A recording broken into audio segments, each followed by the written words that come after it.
La relación entre Benito Juárez y el clero estaba pensada originalmente para la segunda parte de Las grandes mentiras de Juárez. Pero como es un tema interesante e importante del que se puede hablar mucho, opté por hacerle un video propio. Como una de las más grandes obras de Benito Juárez fue la separación de la Iglesia y el Estado, ocurre con frecuencia que se le hacen acusaciones de anticlerical, de ateo y las más graciosas de satánico. Acusaciones falsas y ya veremos por qué. Primero debemos entender que Juárez nació en un contexto donde la Iglesia era la principal institución. No eran el virrey ni los mercaderes, era la Iglesia.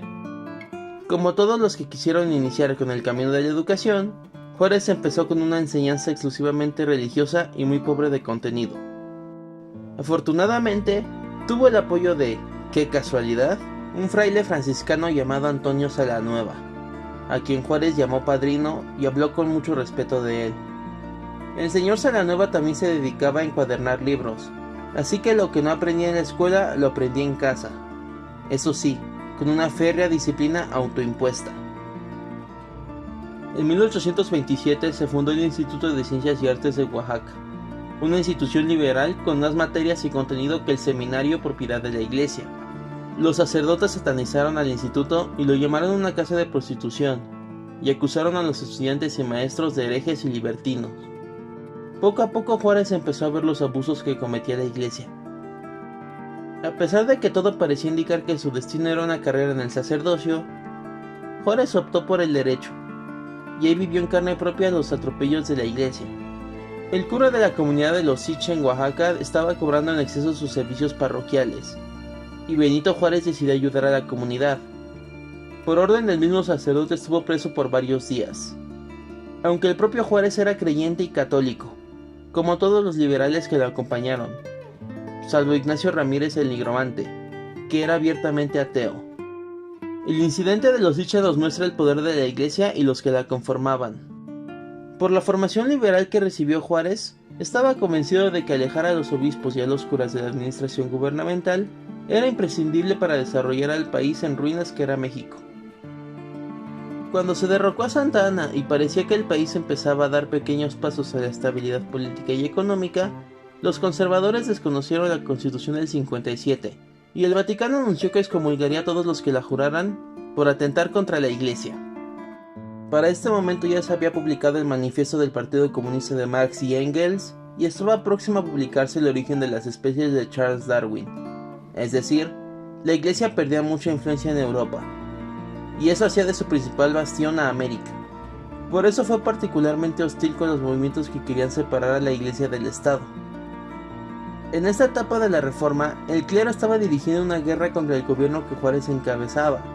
Financiaban rebeliones, hostigaban a los liberales, entre otras acciones. Juárez conoció el rostro más pútrido, hostil y agresivo de la Iglesia, y aún así jamás persiguió a los creyentes ni a los sacerdotes pacíficos. La guerra no fue contra la fe ni las creencias de las personas, fue contra una institución beligerante y contraria al gobierno, y el gobierno actuó con mucha prudencia. Las leyes de reforma proclamaban cuestiones elementales de cualquier país civilizado, como la igualdad ante la ley, la eliminación de fueros de los sacerdotes, el control del gobierno del registro civil, la libertad de cultos, que las limosnas fueran voluntarias y no obligatorias.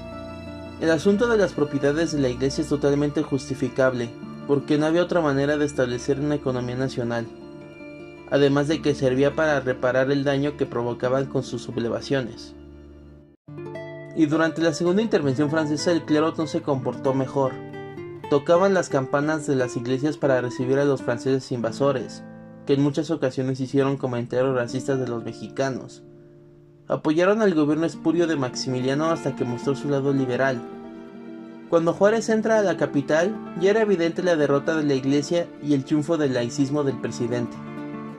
Porque eso era, laicismo, no anticlericalismo, no ateísmo, no satanismo, laicismo. Que el gobierno no legislara a favor de ninguna iglesia, ni la católica, ni la protestante, ni la ortodoxa, ni la judía, ni la musulmana, ni ninguna. El gobierno de las leyes y los humanos, no de los sacramentos ni los dioses. Eso fue lo que consiguió Juárez y sin renunciar a su fe. el catolicismo. Él mismo declaró, y con esto termino el video: Dios es el caudillo de las conquistas de la civilización. Muchas gracias por ver el video. Recuerda suscribirte y dar me gusta si lo disfrutaste. Activa la campanita para que no te pierdas ningún otro. No olvides dejar un comentario. Eso me motiva para crear más y mejor contenido. Esto es Historia para qué. Hasta la próxima.